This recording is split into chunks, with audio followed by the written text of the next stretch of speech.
ونستعينه ونستغفره ونعوذ بالله من شرور أنفسنا ومن سيئات أعمالنا من يهده الله فلا مضل له ومن يضلل فلا هادي له وأشهد أن لا إله إلا الله وحده لا شريك له وأشهد أن محمدا عبده ورسوله اللهم صل على نبينا محمد وعلى آله ومن تبعهم بإحسان إلى يوم الدين اللهم إنا نسألك علما نافعا ورزقا طيبا وعملا متقبلا اللهم إنا نعوذ بك من زوال نعمتك وتحول عافيتك وفجاءة نقمتك وجميع سخطك. Segala puji kita panjatkan kehadirat Allah Subhanahu wa taala. Salawat dan salam semoga tercurah kepada junjungan kita yang besar Nabi Muhammad sallallahu alaihi wasallam, pada para sahabat, para tabi'in serta para ulama yang telah memberikan contoh-contoh yang baik bagi kita untuk kita beragama dengan benar. Kita bersyukur kepada Allah Subhanahu wa taala juga atas nikmat yang telah Allah berikan kepada kita, dan kita mohon kepada Allah Subhanahu wa taala min zawali nikmati, kita berlindung dari hilangnya nikmat, wa tahawuli afiyati, dari keadaan yang berubah sehat menjadi sakit. Kemudian wa fujaati niqmati, juga kita minta perlindungan kepada Allah dari musibah yang datang tiba-tiba. Wa jami'i sakhati, dan mudah-mudahan Allah juga menjauhkan kita dari berbagai macam murka dikarenakan dosa-dosa yang telah kita perbuat. Allahumma amin. Di kesempatan malam hari ini kita kembali akan melanjutkan bahasan kita, adab-adab ketika kita akan pergi ke masjid. Adab-adab ketika kita akan pergi ke masjid. Taib. Adab pergi ke masjid. Pergi dalam keadaan berwudu dari rumah. Jadi dari rumah sudah dalam keadaan berwudu. Ya nggak apa-apa sih kalau di masjid juga bukan masalah. Namun jenengan harus lihat keutamaan yang paling besar itu kalau berwudu dari rumah. Ada keutamaan yang disebutkan dalam hadis tersendiri, pernah kita bahas dahulu ketika membahas pergi ke masjid. Itu dibahas hadis-hadis, satu langkah meninggikan satu derajat, satu langkah berikutnya menghapuskan kesalahan. Terus yang kedua, menjauhkan diri dari bau tidak enak pada mulut dan badan, seperti rokok atau yang haram, dan bau mulut dari peti, jengkol, bawang atau semacamnya. Baik, lihat. Menjauhkan diri dari bau-bau yang tidak enak pada mulut dan badan. Kalau pada badan, makanya dihilangkan pakai minyak wangi. Kalau keringatnya di ketiaknya itu dicukur, dipotong bulu-bulunya, itu biang keringat. Terus ya biar itu hilang, ya ada pewangi-pewangi untuk itu. Badannya juga pakai pewangi, pakai minyak wangi atau parfum, kecuali untuk wanita, kecuali untuk ibu-ibu. Yang penting ibu-ibu nggak bau pesing lah, cukup lah. Terus bagaimana? Ya tetap jenengan mandi. Saya nggak bilang jenengan harus bau busuk ketika datang ke majelis pengajian atau bau yang tidak enak ketika datang ke masjid, enggak. Namun jangan sampai bau wangi itu muncul. Maksudnya kecium. Karena ada ibu-ibu yang pakai minyak wangi sudah 200 meter, Masya Allah masih kecium ya. Pas lagi numpak mobil, ya angkot misalnya, kok dia turun kok masih ketinggal baunya. Ini yang disebut oleh Nabi SAW, hati-hati wanita yang pakai parfum ketika keluar rumah. Nabi SAW sampai katakan hati-hati. memakai seperti itu dapat dikatakan dia wanita pezina. Wanita apa? Pezina. Sampai Nabi SAW ancam seperti itu. Ini bukan kulo loh, namun Nabi. Ini untuk jaga-jaga biar wanita itu tidak menimbulkan fitnah bagi laki-laki. Kalau laki-laki nggak seperti ini, ya beda magnetnya. Kalau ibu-ibu yang pakai, masya Allah laki-laki itu matanya melotot loh. Lihat, wah ternyata sepuh. Terus jalan aduh, sepuh kok wangi. Iya pandangannya sudah seperti itu loh. Walaupun sepuh tadi, kecium baunya, aduh, simbah-simbah, coba nom. Pikiran sudah kayak gitu. Itu tanda bahwasanya itu mengundang godaan bagi kaum pria. Nah, adapun untuk laki-laki di sini ada tambahan lagi bau mulutnya, jangan bau pete, jengkol, bawang, rokok dibawa masuk masjid. Saya dalam kurung rokok yang haram, karena saya katakan rokok haram. Protes. Kok protes sama saya rokok haram? Saya nggak usah jawab pakai dalil. Jenengan bisa baca sendiri coba dibungkus rokok. Perlu saya bacakan di bungkus rokok gitu. Rokok bisa menyebabkan Apa tulisannya? kanker. Bapak, tulisannya apa? Rokok membunuh. Rokok apa? Rokok membunuhmu. Kok wis ngerti? Tapi kok masih ditarik? Buta huruf atau bagaimana? Karena enak.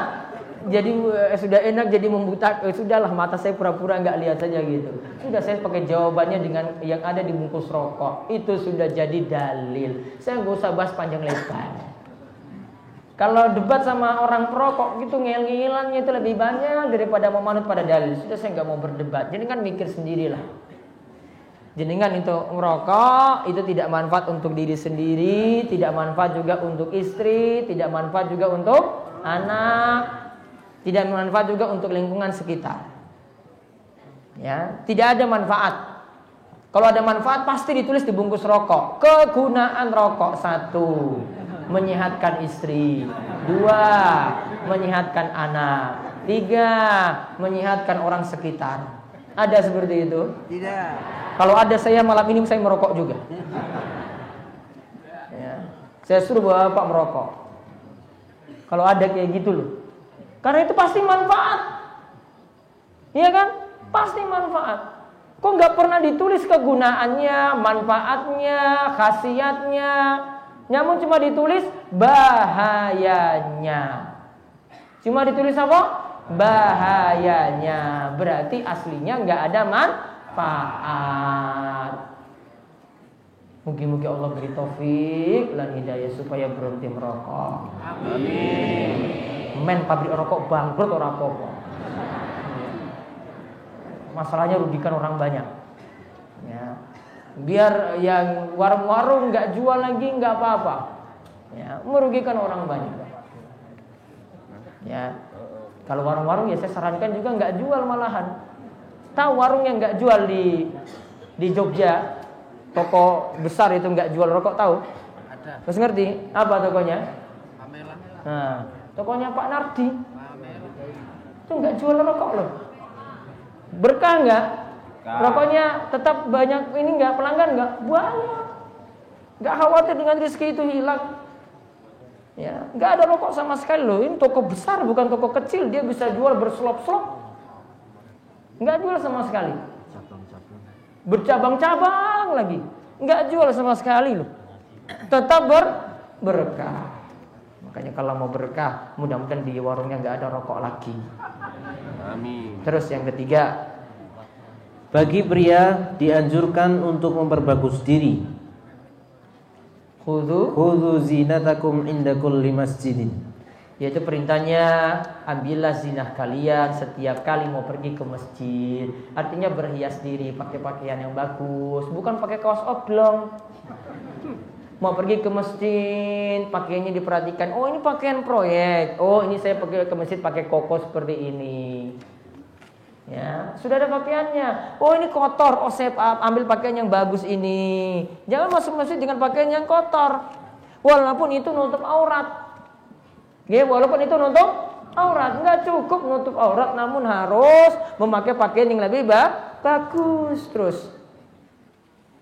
Dan memakai wangi-wangian. Sedangkan wanita dilarang memakai minyak wangi ketika ke masjid. Dan tidak boleh wanita berhias diri berlebihan atau dandan minor ketika keluar rumah. Tuh, dengar ibu-ibu. Tidak boleh dandan menor. Ke masjid ya masjid, niatannya tenanan. Ya. Bukan mau macam-macam ke masjid, mau goda bapak bukan, mau sholat ya sholat. Jenengan boleh sholat ke masjid, namun ingat punya aturan. Nggak pakai bedakan tebal, tek. Pakai lipstik, alisnya lagi ditebalin lagi, pensil lagi tambah lagi, dipertegas lagi. Macam-macam ibu-ibu itu banyak sekali. Saya sampai pernah ngisi pengajian ibu-ibu di masjid kampung sampai saya bingung dengan ibu-ibu. Ya Allah, Bu, sing alami wae iki wis ayu, wis cantik. Berarti lihat. Di samping hemat biaya. Ya, padahal yang ikut pengajian waktu itu saya sampai komentarin kayak gini, semua pada dandanan ketika itu, semua malu langsung. Bu, yang alami saja, Bu. Alami sudah bagus, sudah cantik, wis ayu. Ya. Kalau keluar seperti itu, kalau mau depan suami, mau pakai lipstikan, bedakan, apa meneh? Mau pakai baju yang bagaimanapun terserah. Pokoknya tampilan istimewa di hadapan suami. Namun kadang ibu-ibu sebaliknya, kalau di luar itu dandannya kayak bidadari, di rumah itu seperti tentara. Gimana suami bisa betah di rumah? Silakan tentara. Mohon maaf nih Pak tentara yang hadir.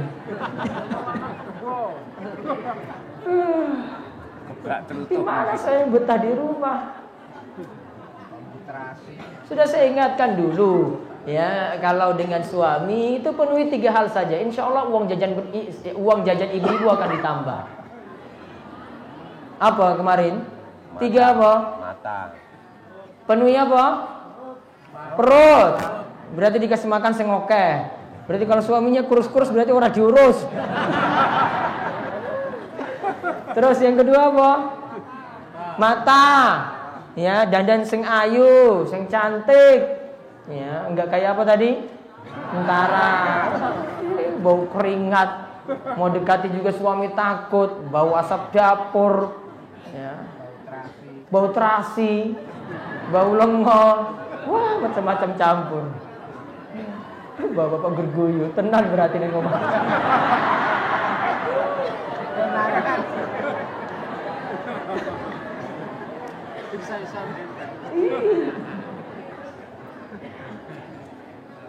Jadi istimewa gitu loh. Ya, penuhi perutnya, matanya, dalam hal hubungan biologis itu juga dipenuhi. Coba lihat dulu kisah dari Ummu Sulaim. Ketika anak atau putranya meninggal dunia, malam harinya di malam berduka, dia penuhi 3 hal ini. Dia ketika suaminya pulang Abu Thalhah, sebelum dia memberikan kabar anaknya itu mati, dia hibur suaminya, dia kasih makan malam dulu. Sudah kenyang mas? Alhamdulillah sudah kenyang.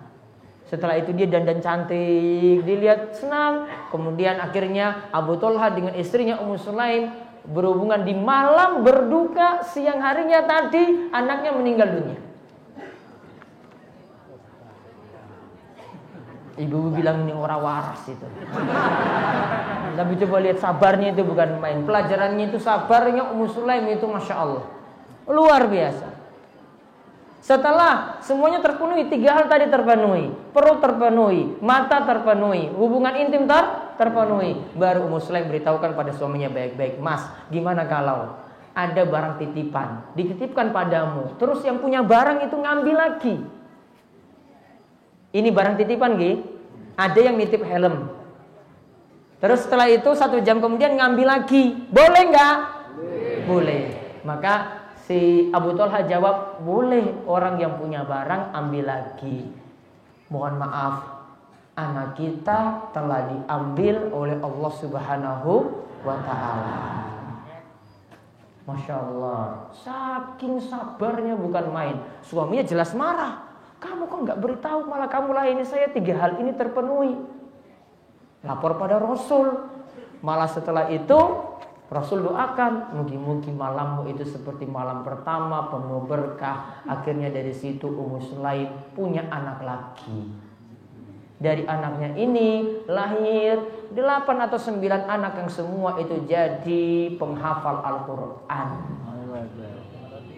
Luar biasa. Karena kesabaran diganti dengan yang lebih baik dari Allah Subhanahu wa ta'ala. Penuhi ini di rumah ibu-ibu, itu lebih memuaskan suami. Gak mungkin juga terjadi perselingkuhan karena suami sudah terpenuhi kebutuhan di rumah. Namun kalau ini tidak terpenuhi, suami itu mata jelalatan kesana sini, gak puas, lihat yang ini pingin digodain dan seterusnya. Betul tak bapak-bapak? Tenang loh ibu-ibu. Makanya pulang dan setiap malam Kamis lah. Sudah, nomor 4 sekarang. Sekarang ketika mau keluar rumah, tadi aturannya sudah ada, mau keluar rumah pakai pakaian gini, pakai minyak wangi, kecuali bagi perempuan tidak perlu sampai baunya itu keluar dicium laki-laki. Dan di sini sebutkan ayatnya dulu. Inilah yang terlarang dalam ayat. Inilah yang terlarang dalam ayat yang artinya, dan janganlah mereka menampakkan perhiasannya kecuali yang biasa nampak daripadanya. Janganlah mereka menampakkan perhiasannya kecuali yang biasa nampak daripadanya. Ini pada ayat surat An-Nur ayat 31. Terus ayat nomor 4. Membaca doa ketika keluar rumah. Lihat di sini ada 2 doa ketika keluar rumah, mau ke masjid, mau ngaji, mau ke pasar, mau ke sekolah, mau ke kantor, baca doa ini. 2 ini dibaca. Yang pertama, Bismillahi tawakkaltu 'alallah la haula wala quwata illa billah. Coba dibaca sarengan. Bismillahi tawakkaltu 'alallah la haula wala quwata illa billah. Artinya dengan nama Allah aku bertawakal padanya, tidak ada daya dan kekuatan melainkan dengan pertolongan Allah. Jadi kita benar-benar harap pertolongan Allah ketika kita keluar. Maka insya Allah urusannya akan lancar ketika keluar. Jenengan sekolah, jenengan itu suami mau pergi ke kantor, insya Allah Allah akan memudahkan karena dia sudah tawakal pada Allah. Wa may yatawakkal 'alallahi fa huwa hasbuh. Siapa yang bertawakal pada Allah maka Allah akan beri kecukupan padanya. Terus yang kedua, Allahumma, ini agak sulit ini. Mau menghafal, mau baca ya monggo silahkan. Mau cukup dengan yang pertama juga enggak masalah. Mau dua-dua lebih bagus. Allahumma inni a'udzubika an adilla au udalla au azilla au uzalla au azlima au uzlama au ajhala au yujhala alayya. Bingung toh? Angel ya. Iya. Kalau di wong Arab ki ora iso. Wis mubeng-mubeng ini. Ya.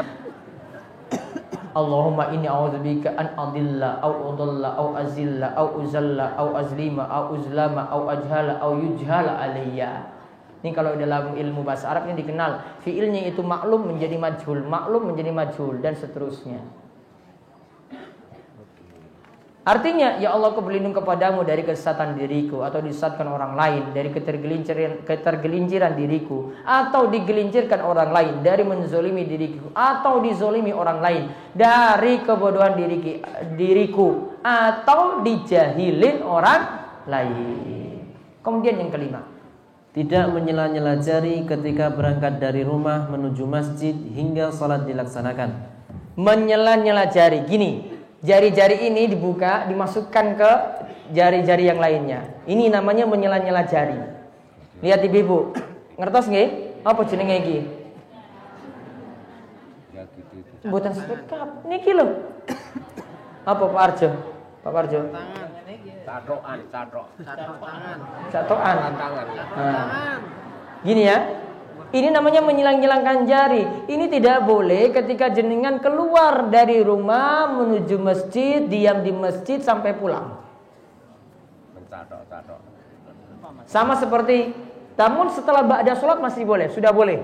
Setelah rampung sholat, yaitu sudah salam masih boleh.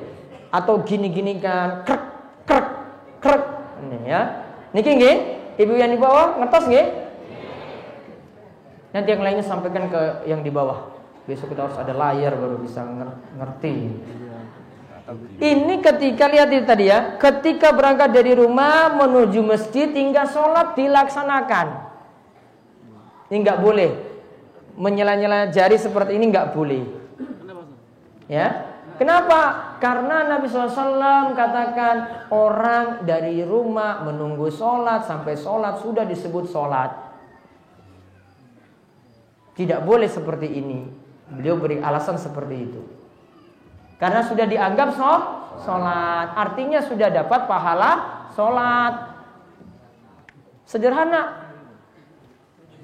Ya, namun kadang kita seperti itu memulai krek. Nah, itu baiknya diingatkan saja. Baiknya tidak dilakukan. Ya, ada yang menunggu gini. Ya, baiknya nunggu sambil zikir, tangannya itu digerakkan. Karena kan orang berzikir dengan jari, zikir dengan jari ini akan jadi saksi pada hari kiamat. Subhanallah, subhanallah, subhanallah. Daripada dibuat gini. Terus yang ke-6, jalan dengan tenang dan tidak tergesa-gesa walau sedang telat. Nah, walaupun telat, orang Melayu loh. Biasa, oh wis telat, jalan nyantai. Ya wis ora apa-apa. Tekan masjid wis rampung ya wis. Nabi SAW alaikum bisakinah wal waqar. Datanglah ke masjid dengan sakinah, tenang. Tidak boleh cepat-cepat. Wala tusri'u. Jangan tergesa-gesa. Nabi SAW katakan setelahnya, apa yang kamu dapati dari imam, ikutilah. Apa yang kurang, ya sudah kerjakan yang kurang tadi. Itu yang Nabi SAW katakan. Ini masalahnya, bapak-bapak tolong perhatikan. Ini terjadi ketika jenengan baru dengar iqomah, baru berangkat. Lagi dengar iqomah baru berangkat. Saya yakin pasti tergesa-gesa semuanya. Wow, iqomah imam iki guru maca kul lagi, ya Allah. Paling sampai di masjid, assalamualaikum warahmatullahi wabarakatuh, assalamualaikum warahmatullahi wabarakatuh. Ya Allah wis rampung. Maka biasanya iki dari rumah sudah cepat sekali kakinya, ibu-ibu malah melayu guru kok. Wah, kini wis telat. Makanya solusinya gimana berarti? Datang ke masjid di awal waktu. Enggak lagi iqomah baru berangkat. Ya bercerak. Iya, kalau masjidnya tadi cuma baca kul saja, mau dekat mau jauh tetap telat. Beda kalau imamnya itu sudah baca surat-surat panjang memang. Ada keuntungannya di situ. Nah, kemudian yang terakhir nomor 7. Ketika perjalanan menuju masjid hendaklah membaca doa. Nah, ini ketika menuju masjid hendaklah membaca doa ini. Allahumma ja'al fi qalbi nuran waj'al fi lisani nuran waj'al fi sam'i nuran waj'al fi basari nuran waj'al khalfi nuran wa amami nuran waj'al min fawqi nuran wa min tahti nuran Allahumma a'zim li nuran. Ada yang lafaznya Allahumma atini nuran, ya kan? Nah, namun saya dapat dalam lafaz riwayat Abu Daud seperti itu. Kalau yang tadi itu dalam riwayat Muslim, namun pembahasannya itu bukan membahas zikir mau ke masjid. Yang membahas zikir ke masjid itu riwayat Abi Daud. Bacaannya seperti tadi. Lihat artinya. Ya Allah, berikanlah cahaya di hatiku, di lisanku, di pendengaranku, di penglihatanku, di belakangku, di hadapanku, di atasku dan di bawahku. Ya Allah, berikanlah aku cahaya atau perbesarlah aku cahaya tadi. Itu baca ketika mau ke masjid. Enggak hafal, iki digawa terus. Niki lho, lembaran niki lho, digawa terus nang masjid. Ya, pas keluar rumah baca Allahumma ja'al fi qalbi nuran waj'al fi lisani nuran, waj'al fi sam'i nuran, waj'al fi basari nuran, waj'al khalfi nuran, wa amami nuran, waj'al min fawqi nuran, wa min tahti nuran, Allahumma a'zim li nuran. Seperti itu. Diulang-ulang terus insya Allah hafal. Napa angel ibu? Angel. Ya wis ora sah dihafal iki ora wajib kok. Kowe mau hafal ya monggo, ora dihafal ya ora masalah. Bersunnah.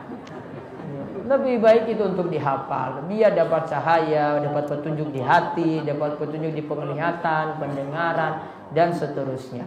Nomor 8 sampai nomor 16 insyaallah di pertemuan berikutnya sambil nanti bahas tafsir surat Yasin.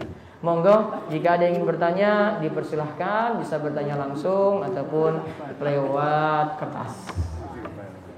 Ayo ibu-ibu ada yang bertanya? Bismillahirrahmanirrahim. Assalamualaikum warahmatullahi wabarakatuh. Di mana nih yang nanya? Di bawah? Di bawah. Nggih, monggo. Saya langsung tanya Pak Ustaz. Ya. Saya yang akan pertanyakan masalah tentang sholat wajib dan sunat. Sholat wajib kali sunnah. Ya. Apa hukumnya sholat sunat? Yaitu kebanyakan pindah dari tempat sholat wajib. Karena biasanya yang di depan atau sebagai imam itu misalnya sholat isya, terus menjalankan sholat sunat ba'diyah atau qabliyah. Berarti pindah tempat ba'da sholat wajib. Ya. Biasanya itu pindah dari tempat di waktu sholat wajib. Itu apa hukumnya? Terima kasih. Wassalamualaikum warahmatullahi wabarakatuh. Waalaikumsalam warahmatullahi wabarakatuh. Ada lagi bapak-bapak, semoga ibu-ibu wonten. Ada ini, ada mic, ada yang di bawah ini sudah ngacung. Bapak-bapak ada yang pegang mic. Pak Camat niki Pak di depan Pak.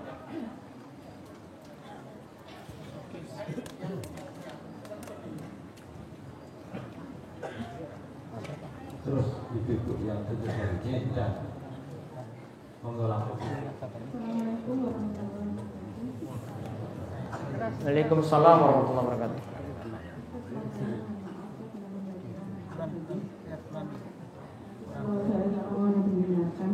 Kalau tidak salah hadis riwayat Bukhari.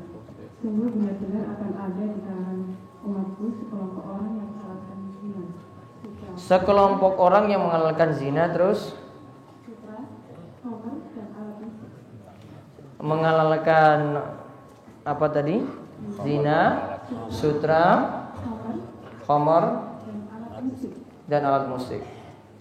Jadi pertanyaan saya adalah alat musik di sini itu bagaimana ya Ustaz? Kalau kedudukan sebagai seorang pengajar yang memberikan contoh untuk pendidik di kawan anak-anak kan kita menggunakan kebanyakan sering menggunakan lagu. Itu hukumnya bagaimana Ustaz? Saya. Terima kasih. Assalamualaikum warahmatullahi wabarakatuh. Waalaikumsalam warahmatullahi wabarakatuh. Ada lagi ibu yang lain? Ada Bu di belakang sebelah timur. Di timur. Ngadep Bu, coba Bu, biar lihat. Khusus dari ibu-ibu biar mic-nya langsung dilantik. Ke timur.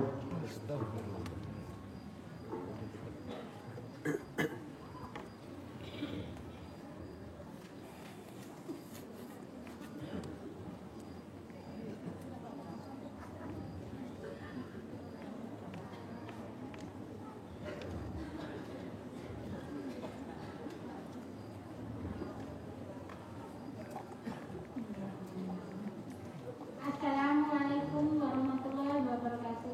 Waalaikumsalam. Ustaz mau bertanya Iya. tentang kurban. Kurban. Ada anaknya mengorbankan orang tuanya yang sudah meninggal. Ortunya sudah meninggal nggih? Ya, ada tuntunannya atau tidak? Wonten tuntunan apa mboten?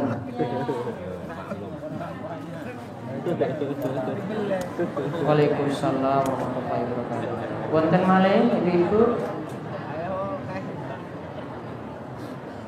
Ada lagi Ibu-ibu?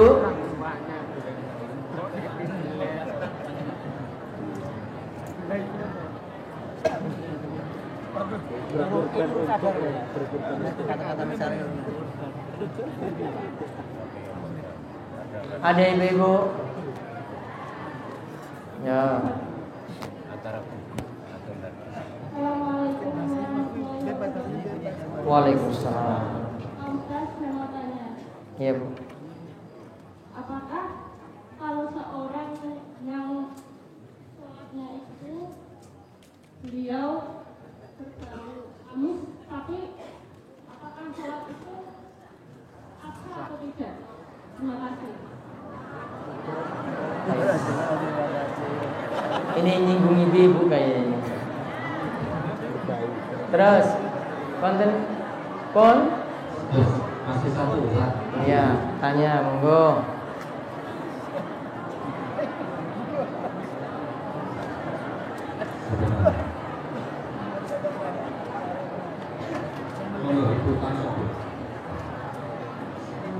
Assalamualaikum warahmatullahi wabarakatuh. Waalaikumsalam. Yang ingin saya tanyakan Ustaz, adakah tuntunan melaksanakan sholat berjamaah dari 1 bulan tertentu itu selama 40 hari tidak putus? Kemudian jika ada satu waktu yang salah satu itu berhalangan untuk mengikuti sholat jamaah, itu diqadha sesudah 40 hari itu. Jadi selama 40 hari itu harus penuh sholat berjamaah, dan adakah itu tuntunannya?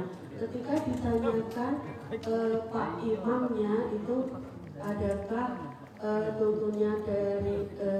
tuntunannya dari Nabi atau ada hadisnya, beliau hanya menjawab di masa Rasulullah itu sholat itu sering dilakukan selama 40 hari berturut-turut, dan itu sholat wajib tidak pernah ditinggalkan. Itu dilakukan baik perempuan maupun laki-laki.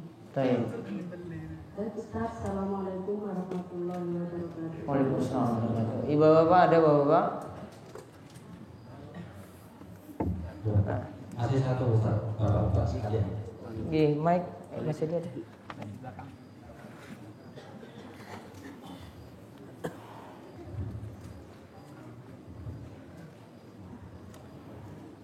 Assalamualaikum warahmatullahi wabarakatuh. Waalaikumsalam.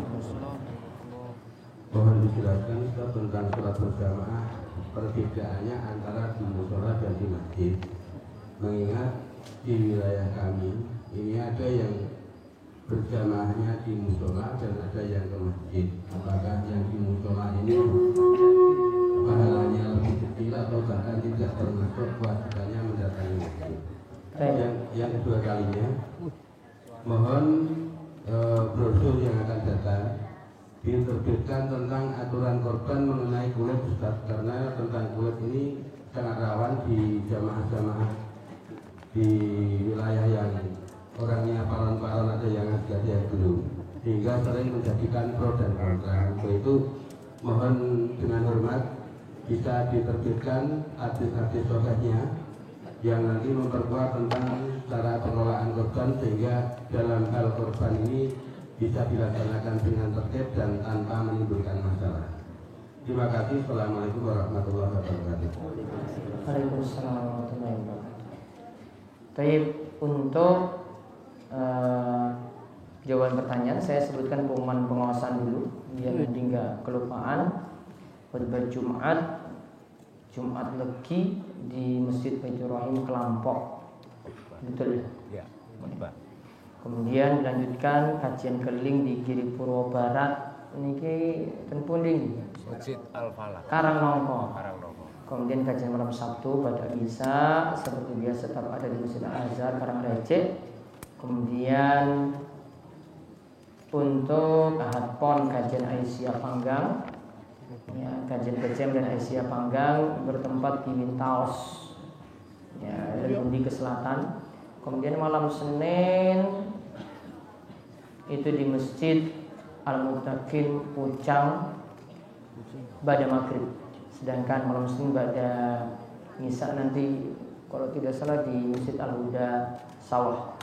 Lalu kajian poro takmir diundur tidak malam minggu besok tanggal 5-6 tidak ada, kami ada urusan sehingga mesti diundur. Nanti waktunya akan diberitahukan. Tidak minggu depan juga karena tanggal 12-13 di sini ada rewang, jadi tidak bisa diganggu.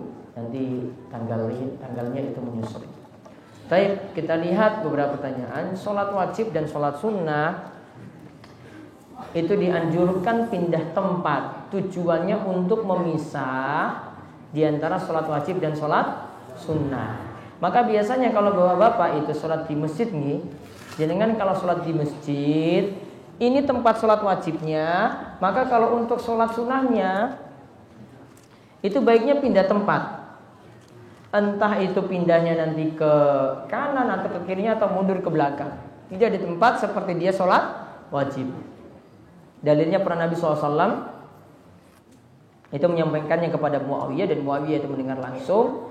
Ia katakan kepada As-Sa'ib bin Yazid, apabila engkau telah sholat Jumat, janganlah engkau sambung dengan sholat lain sebelum engkau berbicara atau pindah dari tempat sholat.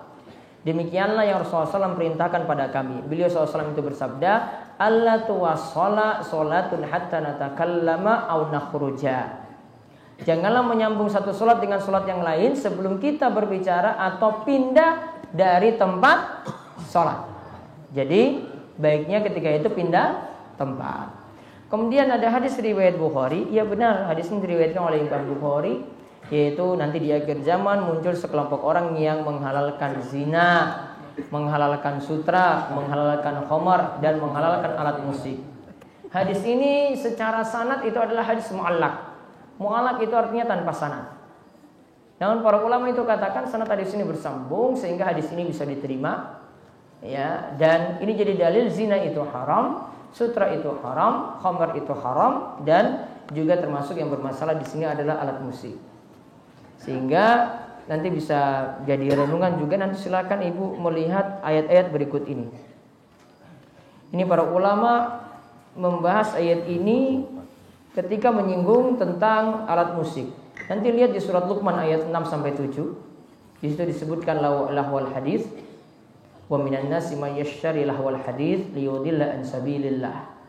Di antara manusia itu ada yang mempergunakan perkataan yang tidak berguna. Para ulama tafsirkan perkataan yang tidak berguna di sini, kata Ibnu Mas'ud, itu adalah al-ghina. Yaitu maksudnya di sini adalah alat musik, nyanyian. Alat musik itu yang memunculkan nyanyian. Kemudian nanti lihat juga di surat An-Najm ayat 59 sampai 62. An-Najm ayat 59 sampai 62. Apa min hadzal haditsi ta'jabun wa tadhakuna wa la tabkun wa antum samidun fasjudu lillahi wa'budu. Dikatakan situ wa antum samidun. Samidun dimaksudkan di sini kamu mendengar tadi mendengar ayat Allah, engkau menertawakannya dan tidak menangis, malah engkau itu samidun. Kata para ulama, samidun yang dimaksudkan sini adalah bernyanyi dengan alat musik. Maka ini jadi dilema nantinya, kalau bisa diatur strateginya tidak pakai alat musik itu lebih baik. Wallahu a'lam bishawab. Ini saya jawab apa adanya saja sesuai yang saya pahami dari ayat dan hadis dari riwayat Bukhari tadi yang ibu sebutkan. Kemudian pertanyaan yang ketiga, kurban untuk orang tua yang telah meninggal dunia itu boleh atau tidak? Para ulama dalam hal ini ada beda pendapat. Ada yang menyatakan tidak boleh, ada yang mengatakan boleh namun kalau dengan wasiat. Contoh yang berpendapat seperti Imam Nawawi. Imam Nawawi dalam kitabnya Minhajul Talibin, beliau katakan boleh namun kalau ada wasiat saja. Kalau tidak ada wasiat tidak boleh. Kemudian ulama yang lainnya seperti Komisi Fatwa Kerajaan Saudi Arabia, Al-Lajnah Ad-Daimah lil Buhuts Al-Ilmiyah wal Ifta itu menyatakan boleh menyembelih kurban atas nama orang yang meninggal dunia. Terus dinamakan apa? Dinamakan sodakoh atas nama orang mati. Sodakoh atas nama orang mati sepakat para ulama boleh. Sodakoh atas nama orang mati menurut sepakat ulama itu boleh. Maka kurban kalau tujuannya sedekah atas nama orang mati berarti juga boleh. Wallahu a'lam, pendapat yang terakhir ini pendapat yang lebih tepat, yaitu masih dibolehkan berkurban atas nama orang mati. Kemudian sholat bau amis gimana? Masih sah. Sholat bau amis bagaimana? Masih sah. Adakah tuntunan berjamaah 40 hari tidak putus-putus? Ada hadisnya. Namun mohon dipahami kalau membicarakan sholat berjamaah sekali lagi itu berlaku untuk bapak-bapak. Ibu-ibu sholat di rumah 40 hari itu pahalanya sudah bisa dapat seperti ini. Hadisnya, man shalla lillahi arba'ina yawman fi jama'atin yudraku takbiratul ula kutibat lahu bara'atani bara'atun minan nar wa bara'atun minan nifaq. Kata Nabi SAW, hadis riwayat Tirmidzi, hadisnya itu hasan. Siapa yang sholat karena Allah selama 40 hari, satu hari 5 sholat, berarti 40 hari berapa sholat? 40 ping 5 200 sholat. Fi jama'atin, berjamaah.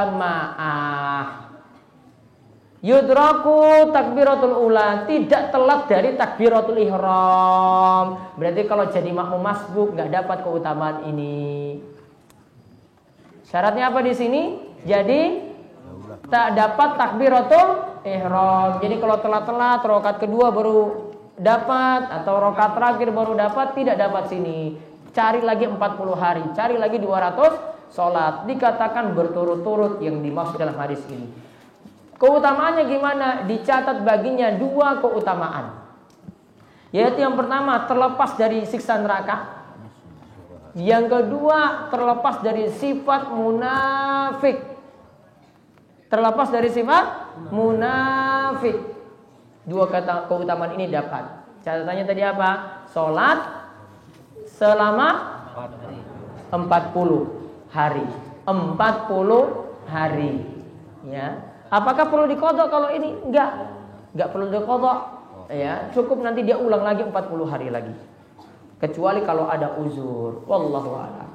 Kemudian musola atau masjid, bedakah seperti itu? Musola masjid sama saja. Kalau tempat kita itu bedanya, musola biasanya untuk sholat wajib yang nanti dilengkapi dengan sholat Jumat. Kalau untuk musola, masjid untuk sholat wajib, ditambah dengan sholat Jumat. Namun kalau musola tidak semuanya dipakai untuk sholat Jumat.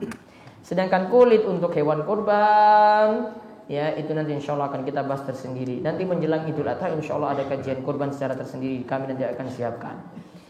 Kalau sholat di rumah itu sah apa tidak? Karena kebanyakan sholatnya itu di rumah. Kalau laki-laki sah namun berdosa karena meninggalkan sholat berjamaah di masjid. Sah namun berdosa. Tegas wae men ini mantap. Sedangkan kalau ibu-ibu sholat di rumah itu yang lebih afdal, lebih utama. Saat saya mau tanya, apa makna atau pengertian tentang akikah? Apakah kalau kita mengubur ari-ari di depan pintu itu ada larangannya? Biasanya ada lampunya atau disiram air kembang. Itu termasuk syirik ataukah bukan? Itu bukan masuk syirik, namun amalan yang tidak ada tuntunan. Bagaimana caranya supaya kita tidak menyimpang dari ajaran Al-Quran? Ini ari-ari manusia, maksudnya atau orang sini menyebutnya dengan batur bayi, betul? Ya. Intinya ari-ari tidak perlu diperlakukan istimewa seperti itu. Jenengan berikan lampu pun itu buatan-buatan manfaat. Mau dilihat dari sisi syariat juga tidak ada tuntunan seperti itu. Mau lihat dari sisi ilmiah juga tidak ada manfaat untuk ari-ari. Tujuannya saya pernah baca tapi saya lupa. Apa Mbak? Tujuannya apa? Enggak tahu. Aku ngerti gitu lali. Ada malah yang ngasih surah ayat-ayat itu ada.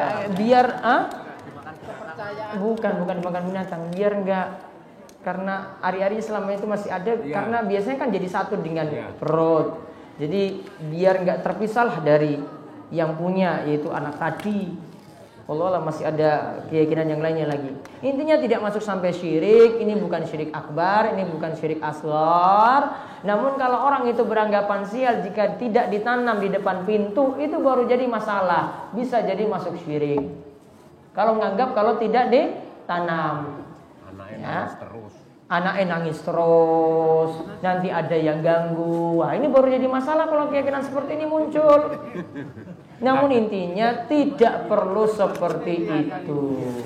Batur bayi tadi tidak perlu. Adapun akikah itu menyembelih kambing di hari ke-7.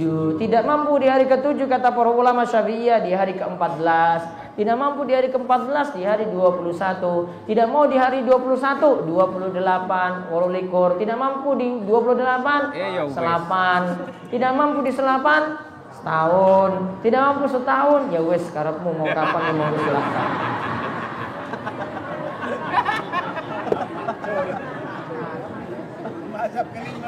Meluhe genduren sing akikoan.